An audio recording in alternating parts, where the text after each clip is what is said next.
एक महिला भक्त वृंदावन से बिहारी जी लेकर अपने घर आई और तभी बाहर से गोलू घर के अंदर आया और माँ से पूछता है कि माँ ये कौन है। तो मैया ने बोला ये भगवान है और ये ही हमारे मालिक हैं। अब तो घर में जब भी कोई नई चीज बनती तो सबसे पहले बिहारी जी को भोग लगता। पहले यह सब चीजें गोलू को सबसे पहले मिलती थीं। इससे गोलू बहुत चिढ़ने लगा और मन ही मन ठाकुर जी को कोसने लगा।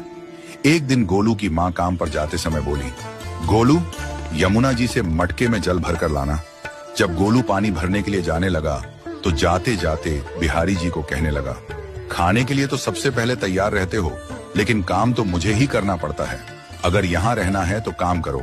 कहकर गोलू यमुना जी से जल भरने के लिए चल पड़ा। गोलू जब यमुना जी में जल भरने लगा तो उसने देखा कि यमुना जी के अंदर बिहारी जी विराजमान है और कह रहे हैं, ला गोलू घड़ा हम भर देते हैं। गोलू उनको देखकर हैरान हो गया और बोला, नहीं नहीं, मैं अपने आप भर लूंगा। लेकिन ठाकुर जी ने उसके हाथ से घड़ा ले लिया और भरकर घर ले आए।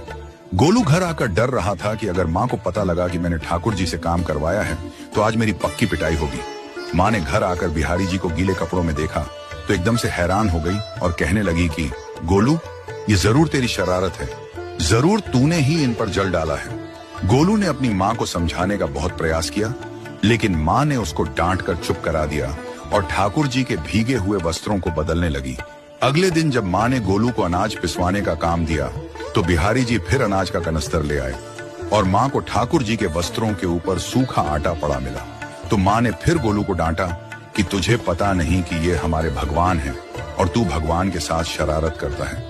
आज तूने फिर इनके ऊपर आटा फेंका है। तो गोलू शपथ लेकर कहने लगा, नहीं माँ, मैंने कोई शरारत नहीं करी है। ये तो मेरे हाथ से गेहूं का कनस्तर लेकर खुद पिसवा कर आए हैं। गोलू की माँ आज बहुत गुस्सा हुई।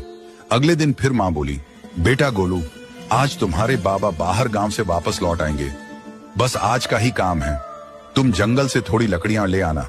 गोलू फिर डर गया, कहीं ठाकुर जी फिर मेरे पीछे ना आ जाएं।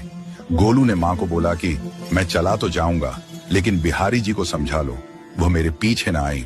उसकी माँ हंसकर बोली, हाँ हाँ समझा दूंगी, तुम जाओ तो सही।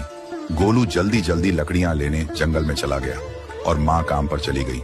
लेकिन उस दिन माँ काम से जल्दी वापस आ गई और देखा बिहारी जी अपनी चौकी पर विराजमान नहीं है।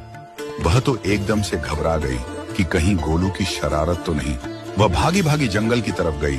तभी उसने देखा कि गोलू के साथ एक इंसान लकड़ियों को लेकर घर आ रहा है। गोलू की माँ यह देखकर हैरान हो गई कि यह तो बिहारी जी हैं। ये क्या हमारे भगवान हमारा काम कर रहे हैं? इसका अर्थ गोलू ठीक कह रहा था। वह जल्दी जल्दी भागकर ठाकुर जी के पास गई और लकड़ियां उनके हाथ से लेते हुए उनके चरणों में गिरकर रोती हुई बोली, हे बिहारी जी, ये आप क्या कर रहे हो? मुंह गरीब का काम क्यों कर रहे हो? ठाकुर जी मुस्कुराते हुए बोले, हमें तो तेरे बेटे पर बहुत प्यार आता है। सब लोग हमें भगवान समझते हैं, लेकिन एक तेरा बेटा ही था जो हमको अपना मानता था।